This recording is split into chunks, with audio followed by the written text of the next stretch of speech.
मला वाटते अंतरी त्वा वसावे, तुझ्या दासबोधासी त्वा बोध व्हावे. अपत्या परिपावी प्रेमग्रासा, महाराजा सद्गुरु रामदासा.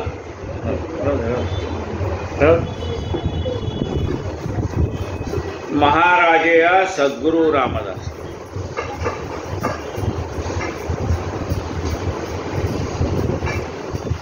आपण ग्रंथराज दासबोध या विषयावरती यथाशक्ती चिंतन करतो. दशक 19वा आणि समास 8वा सुरू आहे. श्रीराम समर्थ श्रीराम. सृष्टीमध्ये बहु लोक, परिभ्रमणे कळे कौतुक, नाना प्रकारीचे विवेक, आढळो लागते श्रीराम. समर्थ म्हणतात की परिभ्रमण करा, म्हणजे निरनिराळे तीर्थक्षेत्र म्हणा, निरनिराळे अरण्य म्हणा, बाग बगीचे म्हणा, वनराई म्हणा, प्रेक्षणीय स्थळ म्हणा, पाहत राहा. नाना तीर्थयात्रा करा. कशासाठी करा?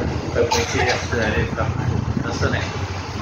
करा म्हणजे त्यामध्ये सृष्टीमध्ये बहु लोक परिभ्रमणे कळे कौतुक. या सृष्टीमध्ये अनेक माणसं राहतात, अनेक विचाराची, त्यांची आचार पद्धती, त्यांची विचार पद्धती, ती करत असलेली उपासना, ती माणसं करत असलेली सामाजिक कार्य, हे सगळं आपल्याला पाहायला मिळतं. नाना प्रकारीचे विवेक आढळो लागती. निरनिराळ्या ठिकाणी निरनिराळी माणसं आपल्या विवेक बुद्धीला स्मरून त्या त्या भागामध्ये कशाची आवश्यकता आहे बाबा, त्या त्या प्रकारचा प्रपंच परमार्थ त्यांचा चाललेला असतो. त्या परिस्थितीला अनुकूल असेल तसं. किती प्रपंची जना अखंड वृत्ती उदासीन, सुखदुःखे समान दंडळेना श्रीराम. मग असं आपण ज्यावेळेला तीर्थयात्रेला म्हणा, परिभ्रमणाला निघतो, त्यावेळेला अनेक प्रापंचिक माणसाची आपली गाठ पडते. आपण बसमध्ये चाललो, प्रापंचिक माणसं भेटतात. रेल्वेतनं चाललो, कुठून चाललो, विमानातनं चाललो, आपल्यासारखीच प्रापंचिक माणसं आपल्याला भेटतात. आणि भेटलो माणूस की एकमेकाजवळ आपलं मन मोकळं करण्याचा प्रयत्न करतो. आणि ज्यावेळेला त्यांची सुखदुःख आपण ऐकतो, त्यावेळेला असं वाटतं की एवढी दुःख यांच्या वाट्याला आले, पण तरी सुद्धा यांचं मन डळमळीत होत नाही, मन स्थिर आहे.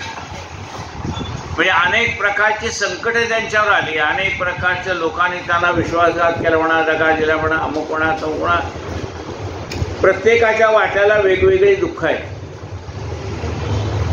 किती प्रपंची जन अखंड वृत्ती उदासीन, सुखदुःखे समान दंडळेना श्रीराम. वाट्याला आलेलं सुख दुःख, त्याचा स्वीकार ती माणसं करतात. आणि आहे या परिस्थितीमध्ये आपल्या समाधानाला तडा जाऊ देत नाही. आपल्याला थोडं काही मनाविरुद्ध झालं की आपली चलबिचल होते, आपला रागराग होतो. पण ही ज्यावेळेला आपण ही निरनिराळ्या माणसांचा अनुभव घेतो, त्यांच्या जीवनात आलेले प्रसंग ऐकतो, आणि अशा परिस्थितीमध्ये सुद्धा ती माणसं आनंदाने राहत आहेत, हे पाहिलं की आपल्याला नवल वाटतं. ज्याला मुलं बाळ आहेत त्याला ही म्हातारपणी आपली सेवा करतील असं वाटतं, म्हणून ते आनंदात असतात. बरोबर आहे की नाही? आपण थकलो तरी आपली मुलं आहेत. पण ज्याला मुलबाळ नाही, तीही माणसं आनंदात असतात. तर आपल्याला आश्चर्य वाटतं, अरे बाबा यांचं म्हातारपणी कोण करणार? आपल्याला काळजी, त्यांना काळजीच नाही. म्हणजे जी परिस्थिती आपल्या वाट्याला आलेली, त्या परिस्थितीमध्ये ती माणसं त्या परिस्थितीला आपल्याशी समरसून घेऊन किंवा त्या परिस्थितीची आपण समरस होऊन आनंदाने राहत असतात. पुढचं पुढं बघू वाटतं. आत्ताच वाईट कशाला, कलकी चिंता आज कशाला, म्हातारपणी काय होईल त्याचा आत्ता तरुणपणात विचार करत बसला तर तरुणपणातला वेळ निघून जातो, म्हातारपण जे व्हायचं ते होणारच आहे. मग जो क्षण आत्ता आपल्या हातात आहे, पुढच्या उगीच काळजीने आजचा क्षण का घालवायचा वाया, पुढे जे होईल ते होईल.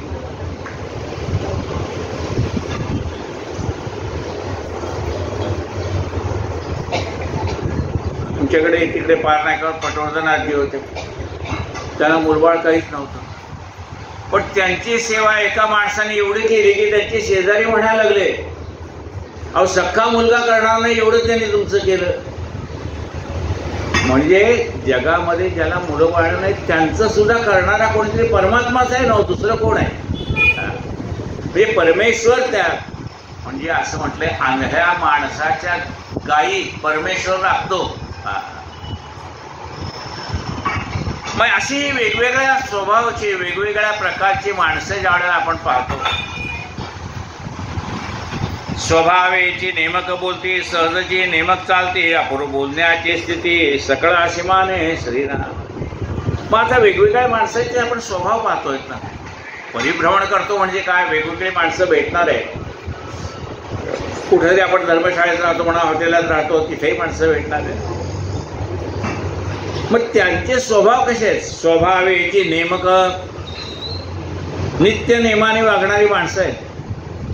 त्यांचे जसं काही घड्याळावर चालतं इतकं नित्य नेमाने. स्वभावेची नेमक बोलती, बोलणं सुद्धा केवढं जेवढं तेवढं, उगी फापट पसारा चाललाय असं नाही, मुद्द्यापुरतं बोलायचं.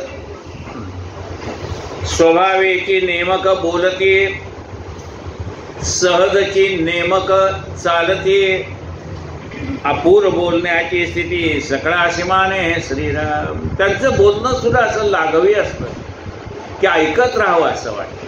म्हणजे अनेक प्रवासात माणसं भेटतात, आपल्या नातेवाईक म्हणा कुठे अशी माणसं असतात, लागवी स्वभावाची माणसं असतात, त्यांचं बोलणं ऐकत राहावं असतं. पण ते जेवढ्याच तेवढंच बोलणार, थोडं बोलणार पण गोड बोलणार. अपूर्व बोलण्याची स्थिती, सकळाशी माने, सगळ्यांना त्यांचं बोलणं आवडतं. सहजची ताळज्ञान येते, स्वभावेचे रागज्ञान उमटते, सहजची कळत जाते, न्याय नीती लक्षण श्रीराम. कुठं कीर्तन काही चाललं असेल, तिथे काही वाद्य वाजत असतील तर ते ऐकून ऐकून आपल्याला तालाचं ज्ञान होतं. तालज्ञान, रागाचं ज्ञान होतं, कोणत्या रागात हे गाताय. नेहमी आपलं त्याला म्हणलंय कानसेन, त्याला गाता येत नाही पण ऐकण्यात पट्टीचा असतो. हा कुठे हे गाणं आहे ना ह्या रागातलं आहे, ते गाणं आहे ना त्या रागातलं आहे. जे तिकडे तबला वाजवायला लागली ह्याच्या मांडीवर साप पडले अंगण, म्हणजे तिकडे ताल चाललाय, ह्याला काही तबला येत नाही काही येत नाही, पण त्या तालावरती वाजवतोय वाजवा. सहजची स्वभावेची रागज्ञान उमटते, सहजची कळत जाते, न्याय नीती लक्षण. सहज कळत जातं या माणसाचं कसं आहे वागणं, न्याय नीती, त्याचे वागणं कसं आहे, बोलणं कसं आहे, चालणं कसं आहे. एखादा आडळे गाजी, सकळ लोक अखंड राजी, सदा सर्वदा आवडी ताजी, प्राणी मात्र आहे. एखादा मनुष्य असा आपल्याला भेटतो कसा, सकळ लोक अखंड राजे, त्या माणसाला मदत करायला सगळेच तयार. याने माणसं जोडलीत म्हणून लोक येणार नाही तर कोणीला आपल्या मदत देणार. आपण कुणाच्या तरी मदतीला जाणार तेव्हा येणार. एका माणसाच्या घरामध्ये त्याची आई म्हणा वडील म्हणा कोणतं गेलो, मग इथला एक पण नाही, सांत्वनाला एक पण नाही. शेवटी शेजाऱ्याला दया आली, आले म्हणले का तो म्हणला का पुढीच मला भेटायला आलं नाही. कोणीच तिकडं बाहेर काही तयारी कोण करणार आता घरातल्या माणसाला न्यायची. म्हणजे तुम्ही कुणाच्या मैताला गेलायत का? तुम्ही कोणी गेलाय तर भेटायला गेलायत का? तुम्ही गेला तर लोक येतील ना. लोकांच्या लग्न कार्याला गेले तर आपल्या लग्न कार्याला लोक येतील. लोकांच्या सुखदुःखाला आपण गेलो तर लोक आपल्या सुखदुःखाला येतील. एखादा आढळे गाजे सकळ लोक अखंड राजे सदा सर्वदा आवडी ताजी प्राणी मात्राचे श्रीराम. सदा सर्वदा आवडी ताजी. आत्ताच मनुष्य भेटलाय असं वाटतं, ताजा तवाना. सुकोनी उदंड आढळते भारी मनुष्य दृष्टीस पडते महंताचे लक्षण से वाटते अकस्मात श्रीराम. अनेक माणसाला भेटताना एखादा मनुष्य असा भेटतो की त्याच्या चालण्या बोलण्या वागण्यावरून आचार आणि विचार त्याची महंती लक्षात येते. सुकोनी उदंड आढळते भारी मनुष्य दृष्टीस पडते महंताचे लक्षण से वाटते अकस्मात श्रीराम. आपण जी महंताची लक्षणं ऐकली ना त्याच लक्षणाचा हा मनुष्य दिसतोय म्हणाले. ऐसा आढळता लोक चमत्कारे गुणग्राहिक क्रिया बोलणे नेमक प्रत्ययाचे श्रीराम. असा मनुष्य जर आढळला त्याची जर संगत आपल्याला भेटली तर आपल्या लक्षात येतं की हा मनुष्य ग्राहक आहे. म्हणजे प्रत्येकाच्या मध्ये असलेला चांगला गुण शोधणार आहे. आपलं उलट असतं. आपल्याला प्रत्येकात वाईट काय ते म्हणजे मला ते बरं प्रत्येकात वाईट काय म्हणजे स्वभाव आहे आपला, त्याला काय करणार. पण काही माणसं गुणग्राहिक असतात, त्यांना लोकातलं काय काय चांगलं आहे तेवढंच दिसतं. बघा काय म्हणतात, सकळ अवगुणामध्ये अवगुण ऐसे आढळता लोक चमत्कारे गुणग्राहक क्रिया बोलणे नेमक प्रत्ययाचे श्रीराम. असा म्हणजे महंताच्या लक्षणातला एखादा मनुष्य भेटला तर त्याच्याजवळ काय असतं, कशाने महंत म्हणायचं त्याला. क्रिया बोलणे नेमक प्रत्ययाचे, त्याचं बोलणं बोले तैसा चाले त्याची वंदावी पाहू. एका सत्पुरुषाकडे बाई आपल्या लहान मुलाला घेऊन गेली आणि त्याला सांगितलं आमचा मुलगा सारखा गोड खातोय, त्याला तुम्ही सांगा. अरे सारखा गोड खाणं चांगलं नाही, तुम्ही सांगा. ते म्हणजे असं करा ताई 4 दिवसांनी घेऊन या त्याला. 4 दिवसांनी ते बाई घेऊन आले त्या पोराला. म्हणजे महाराज याला सांगा परवा मी येऊन गेले, तुम्ही सांगितलं 4 दिवसांनी या म्हणून. मग ते बाळा अरे जास्ती गोड खाणं चांगलं नाही. ती बाई काय म्हणते त्या सत्पुरुषाला, अहो हे 4 दिवसापूर्वीच सांगायचं ना, मी तर तुम्हाला सांगत होते याला सांगा. मग त्या दिवशी नाही सांगितलं, आज का 4 दिवसाने काय होतं. म्हणजे मी गुळ खात होतो.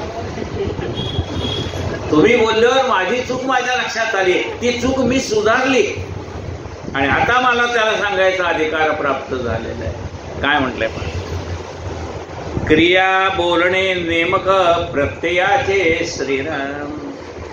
सकळ अवगुणामध्ये अवगुण.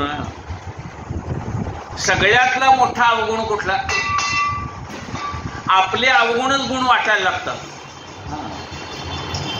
अहो तुम्ही फार रागवता म्हणजे मला रागच येतो. तुझा अवगुण आहे बाबा, त्याचा काय तुला अभिमान वाटतो. सकळ अवगुणामध्ये अवगुण. आपले अवगुण वाटते गुण, आपले जे काही दोष आहेत त्याचाच अभिमान वाटायला लागतो आपल्याला. सकळ अवगुणामध्ये अवगुण. आपले अवगुण वाटते गुण. मोठे पाप करंट लक्षण चुके ना की श्रीराम. हे मोठं पाप आहे म्हणाले. उलट आपलं अवगुण जायला पाहिजे. एखाद्याने आपल्याला आपल्यातला अवगुण दाखवला तर आपल्याला राग यायचं कारण नाही. ते निघून गेला. ते म्हणलं अहो तर सारखा आमच्यातले दोष दाखवतो. संत म्हणले बरं झालं असला शेजार तुम्हाला भेटला. म्हणले का, निंदक आमचा सखा आमची वस्त्रे धुतो फुका. निंदक म्हणले आमचा सखा आहे, आमच्यातले दोष आम्हाला दाखवतो आणि आम्ही प्रयत्न करून ते दोष काढून टाकतो. ढाळेची काम होते स्वराजे जपल्याने नव्हे सर्वदा. तेथे पीडपेताचे आपदा आढळेच ना श्रीराम. ढाळेची काम होते, कोणीतरी पुढं व्हावं लागतं आणि काम होतं. हा नुसताच बोलत बसला, खरं म्हणजे असं करायला पाहिजे, खरं म्हणजे तसं करायला पाहिजे, हा काहीच करत नाही. आम्ही तिकडे पार नाक्यावर होतो, आमचे एक सहकारी होते. फाटे इथं जाळी दिसते, कशाला वरती सिलिंगला थोडी जाळी दिसते. हो म्हणले बघा तिथं जरा जाळी दिसते. म्हणलं हा कोणचा घ्या, झाडून टाका. तुम्हाला दिसते ना, मग तुम्ही काढा ना. म्हणजे आपण काही करायचं नाही. काय म्हटलंय बघा, ढाळेचे काम होते ते जपल्याने नव्हे कदाते. नुसतं बोलून काय होतं, काय आपल्याला वाटलं इथं काहीतरी अस्वच्छता आहे आणि झाडून काढायचं मग सांगायचं, अरे बाबा बघा असं पुन्हा दिसतं की नाही, वाईट दिसतं ते. तेथे पीडपेचाची आपदा आढळायची ना. जो मनुष्य सगळ्या गोष्टीचं भान राखतो तिथे काही वादावादाचा याचा प्रश्न निर्माण होत नाही. एकाशी अभ्यासता नाही, एकाशी स्वभावाचे ऐसा भगवंताचा महिमा काय कैसा कळे ना श्रीराम. एखाद्याला काही न शिकवताच तो चांगलं वागतो. चांगलं वागायला शिकवलंय का, म्हणले नाही, त्याचा स्वभावच आहे चांगलं वागणं. आणि एखाद्याला शिकवून सुद्धा तो सुधारत नाही. म्हणजे देवाचे काय करणे पण आठवते. एखाद्याला न सांगताच सगळं आणि एखाद्याला सांगून सुद्धा कळत नाही, काय करणार बघा. काय म्हणजे एका माणसाला 3 मुलं होती. एका मुलाला सांगितलं, बाबा ती तिथे वस्तू ठेवली तेवढी घेऊन ये. तो आपण ऐकून नाही ऐकल्यासारखा करायचा. दुसरा होता, तिकडनं ती वस्तू घेऊन ये. तो वस्तू घेऊन आला, पण वाटेत उंचा होता, त्याच्यावरनं पाय घसरला त्याचा, खाली बघून चालत नाही. ती घेऊन ये म्हणजे घेऊन ये, मग त्याला म्हणतात सांग का मी. आणि एखादा मनुष्य न सांगता आपल्या आई वडिलांना कुठल्या गोष्टीची आवश्यकता आहे ते न सांगता ज्याला कळतं, मग त्या मुलाला म्हणतात न सांगता करी सर्व काम. त्याला काही सांगावं लागत नाही. तेवढ्या वेळेला काय पाहिजे त्यांना त्याची सगळी जाणीव त्यांना.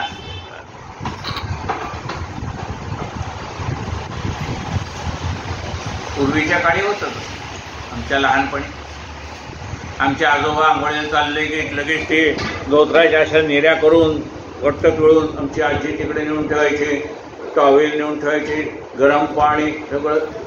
न सांग काही सांगावं लागायचं. न सांगता करी सर्व काम. कोणत्या वेळेला त्यांना काय पाहिजे त्याची काळजी घेणं. त्याला सांगावं लागत नाही, हे टॉवेल कुठं आहे, हे कुठं आहे, हे बंद करणं, ते सगळं त्याची तयारी. बघा काय म्हणतंय, गुरुजींच्या बद्दलचं काही नाही बरं का. समर्थ सांगतात ते सांगतात, एकाशी अभ्यासिता नये एकाशी स्वभावेची. ऐसा भगवंताचा महिमा काय कैसा कळे ना श्रीराम. मोठी राजकारणे चुकते, राजकारणे वेडा लागते, नाना चुकीची फजिती चहूकडे श्रीराम. राज्यकारण करताना एखाद्या माणसाच्या हातून चूक झाली, म्हणजे राज्यकर्त्याच्या हातून, तर ती सगळी कोणाला भोगावी लागते, तर प्रजेला भोगावी लागते. त्यांनी केलेली चूक. त्यांनी चांगलं केलं तरी प्रजेचं कल्याण होणार आहे, पण त्यांनी एक केलेली चूक सगळ्यांना होते. मोठी राजकारणे चुकते, राजकारणे वेडा लागते, नाना चुकीची फजिती चहूकडे श्रीराम. या कारणे चुकू नये म्हणून माणसाने चूक करू नये. या कारणे चुकू नये म्हणजे उदंड उपाय, अपायाचा उपाय चुकता होय श्रीराम. चांगल्या गोष्टीचं चुकलं तर नुकसान होणार आहे, पण आपण जर नीट लक्ष ठेवलं तर आपलं नुकसान होणार नाही. म्हणून म्हणले प्रत्येकाचं आपापल्या गोष्टीकडे लक्ष पाहिजे, तर चूक होणार नाही. काय चुकले ते कळेना, मनुष्याचे मनची वळेना, खवळला अभिमान गळेना, दोहीकडे श्रीराम. मनुष्याला आपलं काय चुकतं ते कळत नाही. बर एखाद्याने चूक सांगितली त्याची तरी तिकडे मन वळत नाही. काय चुकले ते कळेना, मनुष्याचे मनची वळेना. म्हणजे एवढं तो सांगतोय, हा सुधारच का नाही. त्याच्या मनातला अभिमान जात नाही हा कोण सांगणार मला? म्हणजे त्याला कळतं का त्यांनी सांगितलेलं बरोबर आहे, पण हा कोण मला सांगणार? म्हणजे या माणसाचा अभिमान जात नाही. त्यामुळे एखाद्या माणसाने तुमच्या कल्याणाची गोष्ट सांगितली तरी आपल्याला ती करावीशी वाटत नाही. हा कोण शाणा आला मला सांगायला? काय चुकले ते कळेना, मनुष्याचे मनची वळेना, खवळला अभिमान गळेना, दोहीकडे श्रीराम. अवघे फडचे नास्ती. अभिमान असला तर प्रपंचही धड होत नाही, अभिमान असेल तर परमार्थही घडत नाही. खवळला अभिमान गळेना, दोहीकडे श्रीराम. अवघे फडचे नासते, लोकांची मने भंगती, कोठे चुकते युक्ती, काही कळेना श्रीराम. अवघा फडचे नासते म्हणजे आपल्या बोलण्याने, आपल्या वागण्याने अशी कित्येक मंडळ झाले आणि विरघळून गेली. मग ते असं का होतं?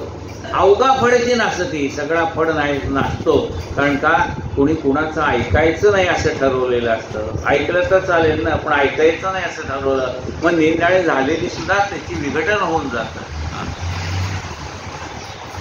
अवघे फडचे नासते, लोकांची मने भंगती, कोठे चुकती युक्ती, काही कळेना. काय चुकतंय तेच लोकांच्या लक्षात येत नाही, आणि चुकत असेल तर ते सुधारायचं कसं हे कोणी सांगितलं तर ऐकत नाही. तो अवघा घसरतची गेला, अकलेचा बंध नाही घातला, दूरदृष्टीने श्रीराम. व्यापे विण आटोप केला. तो अवघा घसरतची गेला म्हणजे आपल्याला किती व्याप सांभाळता येतो.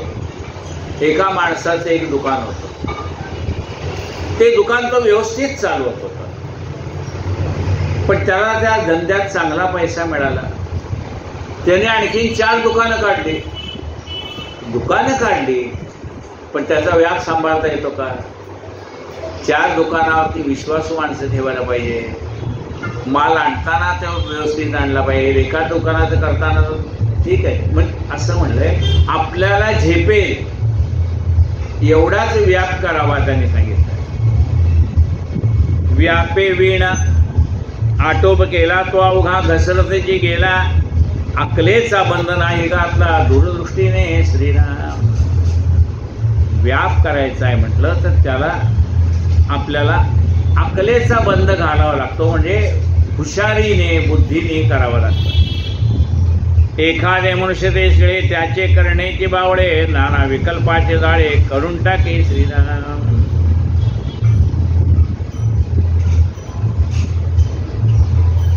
एखादा मनुष्य शेळपट असतो, म्हणजे त्याला काही जमत नाही. ओझं उचला म्हटलं तर जमणार नाही, हे काम कर म्हटलं जमणार नाही, ते काम कर म्हटलं जमणार नाही.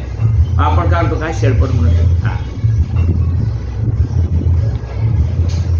एखादे मनुष्य ते शिळे, त्याचे करण्याची बावळे, नाना विकल्पाचे जाळे, करून टाके श्रीराम. नाना मनामध्ये विकल्प आणतो आणि चांगलं चाललेलं काम विस्कळीत करून टाकतो.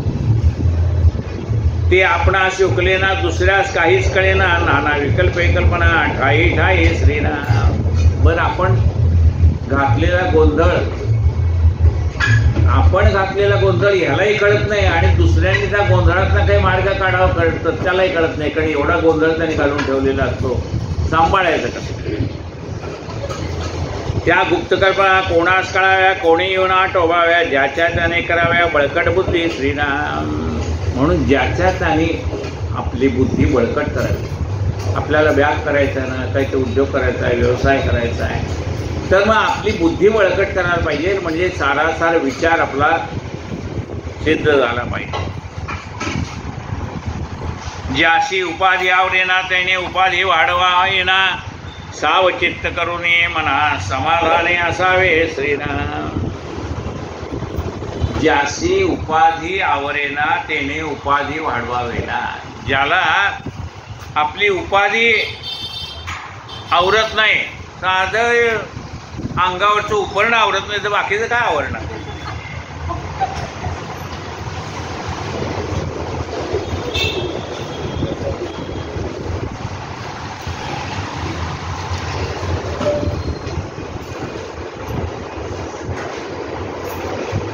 ज्यासी उपाधी आवरेना, तेने उपाधी वाढवावी ना. ज्याला व्याप आटोपता येत नाही, म्हणजे सांभाळता येत नाही, ते मग व्यापच करू दे ना.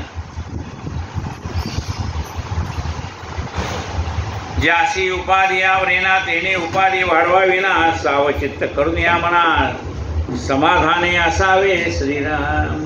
सावचित्त, शांत चित्ताने बसाव. नाही ना आपल्याला व्याप जमत, व्याप करायचंच नाही.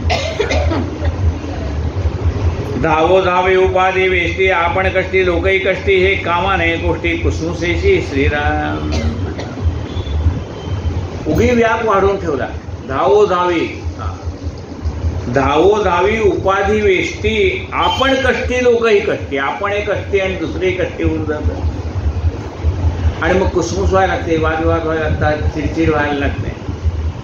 लोक बहुत कष्टी झाला, आपणही अत्यंत त्रासला, व्यर्थची कल्पला कासे असे श्रीराम. स्वतःलाही व्याप आवरत नाही, लोकही कंटाळून गेले, तर मग व्याप चालणार कसा. असो उपाधीचे काम ऐसे, काही बरे काही काणोसे, सकळ समजून ऐसे वर्तता बरे. म्हणून उपाधीचं काम असं आहे, आपल्याला व्याप किती जमतो, काय जमतो ते पाहावं आणि तेवढाच व्याप करावा. लोकापासी भावार्थ कैसा, आपण जगवावा तयाचा, शेवट पंढर कोणाचा पडोचने श्रीराम.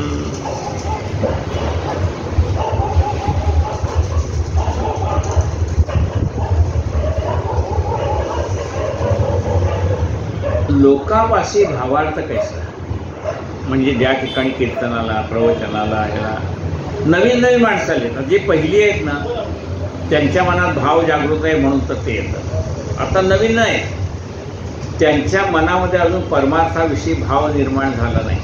कारण भाव निर्माण झाल्याशिवाय देव भेटत नाही. भावे विण देव कसा भेटणार तुम्हाला, म्हणजे त्या श्रोत्याच्या मनातला भाव आधी जागृत करावा लागतो. काय म्हटलंय पहा, लोकापाशी भावार्थ कैसा, आपण जागवावा तयाचा, आपण त्याच्या अंतःकरणातला शुद्ध भाव जागृत करावा. शेवटी उपंडर कोणाचा पडोचने, म्हणजे कुणाचाही शेवट वाईट होऊ नये. मग कसा व्हावा, शेवटीचा दिवस गोड व्हावा, शेवटचा दिवस गोड झाला पाहिजे. मग ज्याला कळत नाही त्याला त्याच्या अंतःकरणातला भाव कसा वाढवत न्यायचा, त्याचं मार्गदर्शन करायला पाहिजे. आपणही उद्धरून जावं आणि सगळ्याचा उद्धार होईल असा पण प्रयत्न करावा. अंतरात्म्याकडे सकळ लागे, निर्गुणी हे काहीच नलगे, नाना प्रकारी जे लगे चंचळामध्ये श्रीराम. हा सगळा व्याप आटोप कशामध्ये आहे, या चंचळामध्ये आहे.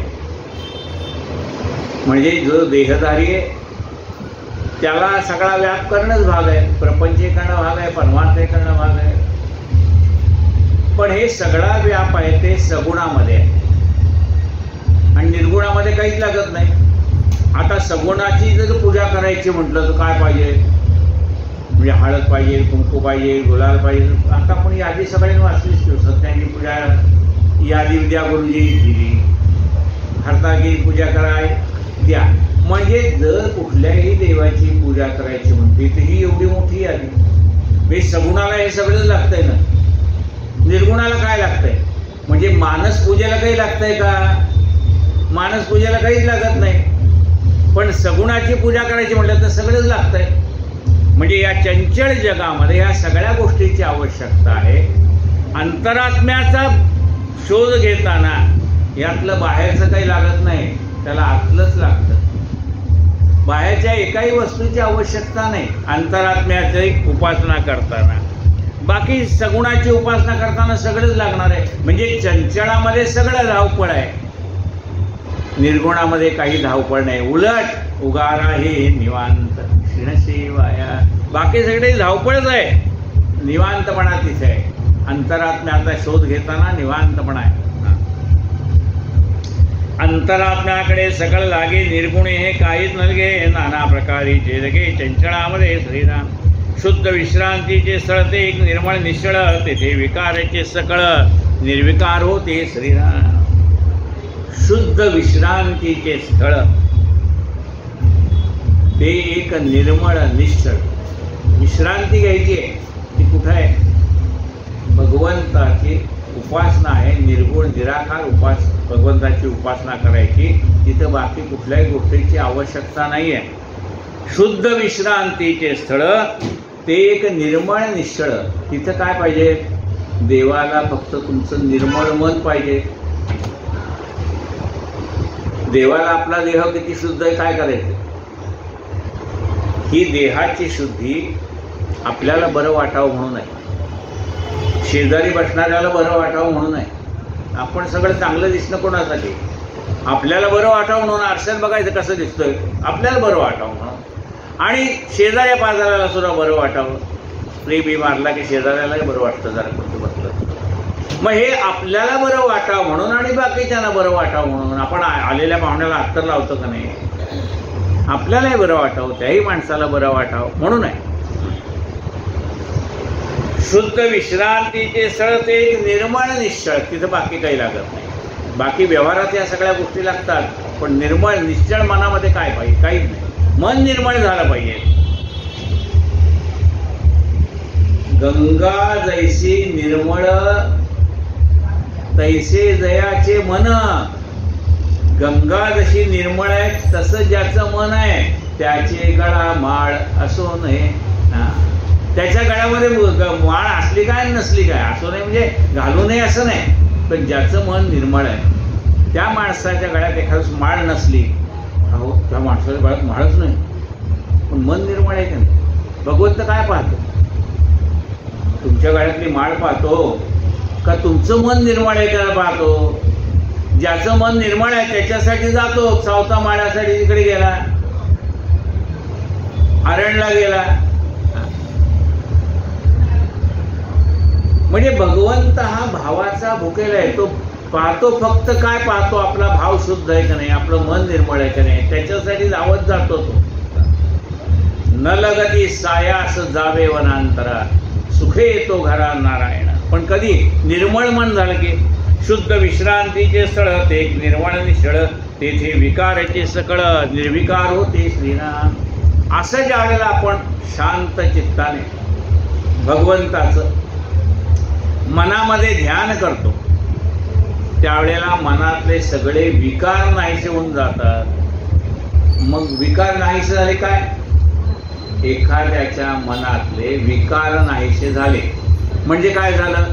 तो निर्विकार झाला. त्याच्यामध्ये कुठला विकारच राहिला नाही, निर्विकार झाला. तो मनामधला सगळा मळ नाहीसा झाला. उद्वेग अवघे तुटून जाते. अशी ज्या वेळेला मनाची एकाग्रता माणसाला करता येते त्यावेळेला काय होतं? उद्वेग अवघे तुटून जाते. सगळे उद्वेग नाहीसे होऊन जातात. उद्वेग अवघे तुटून जाते. मग काय होतं? मनास वाटे विश्रांती. मनाला विश्रांती वाटते.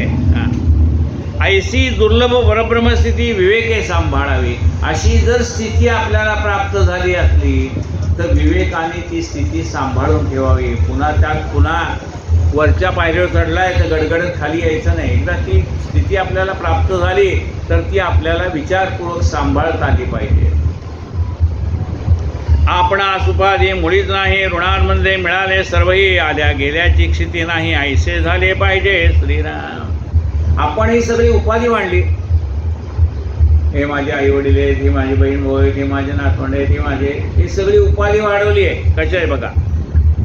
आपल्याला स्वतःला उपाधी आहे का? म्हणजे उपाधी नाही. आपणास उपाधी मुळीच नाही म्हणजे ही सगळी नातेवाईक. ऋणानुबंधे मिळाले सर्वही. आपला त्यांचा काहीतरी ऋणानुबंध होता. त्या ऋणानुबंधाने सगळी माणसं एकत्र आलेली आहेत.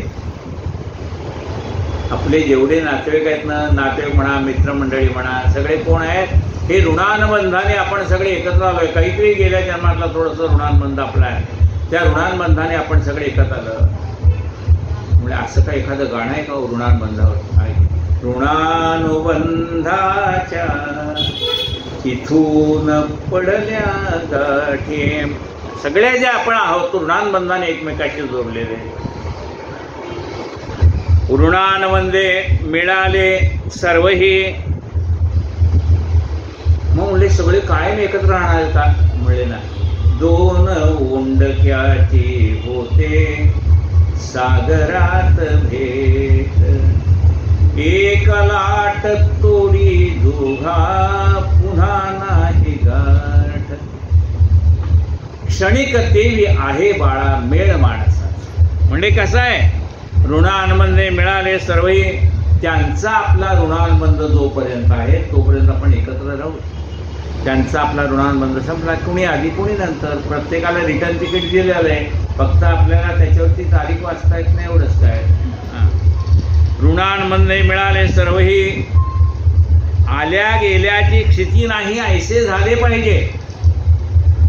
आला आणि गेला त्याची आपल्या मनाला खंत राहता उपयोगी नाही. येणार म्हणले हे संबंध ऋणानुबंधाने जमलेले आहेत. आपण कुणी आधी कोणी नंतर हे जाणार. हे सगळं ज्याने मनाने ठरवलेलं आहे ना त्याला त्याचं काहीही वाटत नाही. पण नाही ठरवलं तर मग त्याला दुःख होत राहतं. आपणास उपाधी मुळीच नाही, ऋणांमध्ये मिळाले सर्वही, आल्या गेले. म्हणजे कशावर? आत्ता आपण एवढ्या आपल्या नातेवाईकावर प्रेम करतो, नवऱ्याचं बायकोवर, बायकोचं नवऱ्यावरती, मुलाचं आईवडिलावरती, आईवडिलांचं मुलावरती, सगळं. पण गेल्या जन्मातला आपला नवरा कोण होता, गेल्या जन्मातली आपली बायको कोण होती, गेल्या जन्मातली आपली मुलं कोण होती, आता आठवते का? काही आठवत नाही. हे ऋणानुबंधाने सगळे एकत्र आले. ऋणानुबंधाने कुणा आधी कुणी नंतर हे जाणार. जो उपाधीस कंटाळा तो निवांत होऊन बैसला, आटोपेना तो गलबला, कासे आसे श्रीराम. जो या सगळ्या उपाधीला कंटाळून गेलाय तो मनुष्य काय करतो? निवांत बसतो. आता मला कुणात गुंतायचं नाही, हे निवांत बसणं झालं का नाही? जो उपाधीस कंटाळला तो निवांत होऊन बैसला, आटोपेना तो गलबला, कासे आसे श्रीराम. आटोपत नाही, एवढा गलबला कशाला करायचा? नाही नाही मला यांच्याकडे जायलाच पाहिजे, त्यांच्याकडे जायलाच पाहिजे, अमुक करायलाच पाहिजे, नमुक करायलाच पाहिजे. ते गौरी बसतात त्या दिवशी मला एका दिवशी सगळ्यांकडे जायला पाहिजे. अरे 3 दिवसात जा, काही त्याकडे गौरी येतील त्या दिवशी जा, दुसऱ्याकडे जेवतील त्या दिवशी जा, त्यातनं जे राहिले असतील तिसऱ्या दिवशी सकाळी गौरी विसर्जन होण्याच्या आधी जा. तर तुला प्लॅनिंग करता येईल का नाही? नाही म्हणा ते एकाच दिवशी सगळीकडे जायला पाहिजे. मग जवळ एवढ्या गलबला कोणत्या देवाने सांगितलं? काय म्हटलंय बा? आटोपेना तो गलबला, कासे असे श्रीराम. जो गलबला आपल्याला आटोपणार नाही तो एवढा गलबला करून काय करायचं? सगळ्यांना माहिती असतं एका दिवशी किती ठिकाणी मनुष्य जाईल. पण विचारणार लोक का हो आम्ही तुम्हाला सांगितलं होतं तुम्ही का नाही आले, विचारणार. पण ते त्यांनी पण गृहीत धरले असतं एका दिवशी किती ठिकाणी मनुष्य जाईल. काही गलबला काही निवळा, ऐसा कंठीत जावा काळ. काही गलबला करावाच लागतो, काही ठिकाणी जावं लागतं, यावं लागतं. काही गलबला काही निवळ, ऐसा कंठीत जावा काळ. काही वेळेला लोकांसाठी करावं लागतं, काही लागतं. काही ठिकाणी काही वेळा आपल्याला असं वाटतं आता मला काही करायचं नाही, जरा विश्रांती पाहिजे. काही गलबला काही निवळ, ऐसा कंठीत जावा काळ. जेणे करता विश्रांती वेळ आपणाशी भावे श्रीराम. ज्यामुळे आपल्याला बघा विश्रांतीची आवश्यकता आहे. म्हणजे काय? शरीरालाही विश्रांती पाहिजे आणि मनालाही विश्रांती. शरीरालाही विश्रांती आणि मनालाही विश्रांती. म्हणजे आता शरीराला विश्रांती कशी मिळायची, मनाला विश्रांती कशी मिळायची? म्हणजे आम्ही काय करतो त्याकडून गावात जायचं म्हणलं की नातेवाईकांकडे जातो. अरे त्यापेक्षा दुसऱ्या ठिकाणी जावं. कारण इथून समजा आपण नातेवाईकांकडे गेलो, बाई माणसाला काही काम थांबतंय का? बहिणीकडे जा नाही तर भावाकडे जा नाही तर कुठे त्याला काम करावं लागतंय. पण तेच जर तुम्ही दुसरीकडे एखाद्या ठिकाणी पिकनिकला गेलात, काही नाही, जायचं हॉटेलात जेवायचं खायचं, विश्रांती आहे की नाही? म्हणजे कसली विश्रांती? शारीरिक विश्रांती, मानसिक विश्रांती, चेंज ऑफ क्लायमेट. कधीतरी जावं ना. मन थोडं, शरीराला पण विश्रांती पाहिजे, मनालाही विश्रांती पाहिजे. पण त्यासाठी थोडं फिरला तर मिळेल, नाहीतर काय. म्हणून म्हणलंय काही गलवला काही निवळ, ऐसा कंठीत जावा काळ, जेणे करता विश्रांती वेळ, आपणा शिपावे श्रीराम. उपाधी काही राहत नाही, समाधान एवढे थोर. उपाधी काही राहते का? एखाद्याने लग्न बोलून राहिले, काही करून तुम्हाला यायलाच पाहिजे. आता याला जाताच नाही. आता तुम्ही नाही गेला म्हणून काय लग्न थांबतंय का? ते होणारच आहे ना. काय म्हटलंय, उपाधी काही राहत नाही. तुम्ही जा नका जाऊ, तिथे काम व्हायचं त्याच्या वेळेला होणारच आहे. हां, आपल्याला असं वाटतं नाही माझ्या व्हायचं तुझ्यातून काय अडत नाही. रामकृष्ण हे आले गेले त्यावेळी जगत ओसच पडले, तुझ्यातून काय अडायला लागलंय जगामध्ये? आपल्याला वाटतं आपल्या वाचून सगळं अडलं. नाही आलो आपण तर मेटकरचंही प्रवचन करतायत आहे का नाही? म्हणजे आपल्या बाजून काय अडतंय? अडतंय काढायचं काही काम आहे? अडताच उपयोगी नाही, पण आपल्याला वाटतं माझ्या बाजून अडतंय. असं कसं वाटत चालेल? उपाधी काही राहत नाही, समाधान एवढे थोर नाही. माणसाच्या मनामध्ये काय पाहिजे? समाधान पाहिजे. पुढे समाधान कुठल्या दुकानात मिळतं तेवढं सांगा, म्हणजे घेऊन येतो. म्हणजे समाधान पाहिजे असेल तर समाधान साधू जनाचे नियोगे. साधू संतांच्या जवळ समाधान आहे, सत्संगामध्ये समाधान आहे, नामस्मरणामध्ये समाधान आहे. समाधान एवढे थोर नाही, नरदेह प्राप्त होत नाही क्षणक्षणा श्रीराम. हा नरदेह पुन्हा पुन्हा मिळणार नाही. लक्ष 84 फुरलो तेव्हा एकदा मिळालाय, लगेच जाऊन म्हणले पुढच्या जन्मात मनुष्य देह मिळेल असं काही सांगता येत नाही. नरदेह प्राप्त होत नाही क्षणक्षणा, म्हणून या नरदेहाचं सार्थक करायला पाहिजे. इति श्रीदास बोधे गुरु शिष्य संवादे उपाधी लक्षण निरूपण नाम समासाष्टम श्रीराम समर्थ श्रीराम. असं वाटलं तर 6-25 झाले, आणखी किती वय राहिल्यात थोडं. झाले साधनाचे फळ, संसार झाला सफळ, निर्गुण ब्रह्मते निश्चळ, अंतरी बिंबले श्रीराम. तिसे बजाला मायेचा, झाला निवाडा तत्वाचा, साध्य होता साधनाचा, ठावला हे श्रीराम. स्वप्नी जे जे देखिले ते ते जागृती सुडाले, सहजच्या निर्वाच्य झाले, बोलताने श्रीराम. ऐसे हे विवेके जाणावे, प्रत्येक खुणेस वाणावे, जन्म मृत्यूच्या नावे, शून्याकार श्रीराम. भक्ताचे निसाभिमाने कृपा केली दाशरथीने, समर्थ कृपेची वचने तो हा दासबोध श्रीराम. 20 दशक 200 समास, साधके पहावे सावकाश, विवृता विशेषा विशेष, कळो येते श्रीराम, कळो लागे श्रीराम. ग्रंथाचे करावे स्तवन, स्तवनाचे काय प्रयोजन, येथे प्रत्ययास कारण, प्रत्ययो पहावा श्रीराम. देहे तव पाचा भूतांचा, करता आत्मा तेथेचा, आणि कवित्व प्रकार मनुष्याचा, कशावरून श्रीराम. सकळ करणे जगदीशाचे, आणि कवित्वची काय मनुष्याचे, ऐशा प्रमाण बोलण्याचे, काय घ्यावे श्रीराम. सकळ देहाचा झाडा केला, तत्व समुदाय उडाला, तेथे कोण्या पदार्थाला, आपुले म्हणावे श्रीराम. ऐसी ही विचाराची कामे, उगेच भ्रमोने भ्रमे, जगदीश्वरी अनुक्रमे, सकळ केले श्रीराम. इति श्रीदास बोधे गुरुशिवादे विमल ब्रह्मनिर्गुणा समाज दशम श्रीराम समर्थ श्रीराम. जय जय रघुवीर समर्थ. आरती.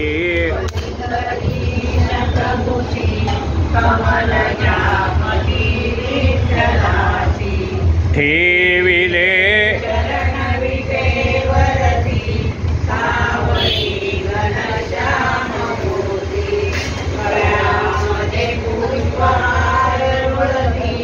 खुले त्यावरी लाजला,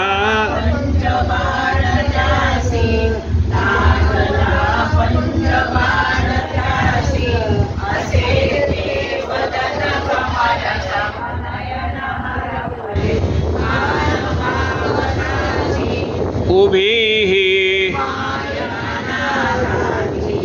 आरती.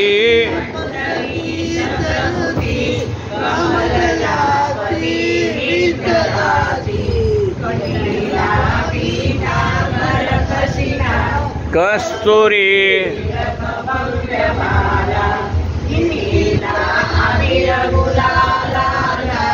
दर्शना जल्लरी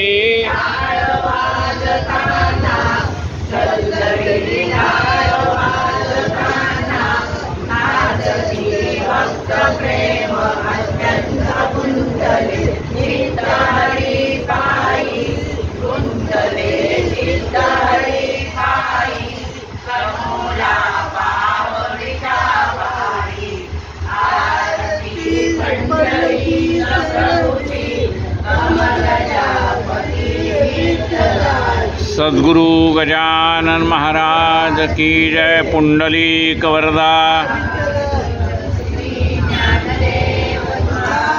पंढरीनाथ भगवान की जय। जगद्गुरु जय जय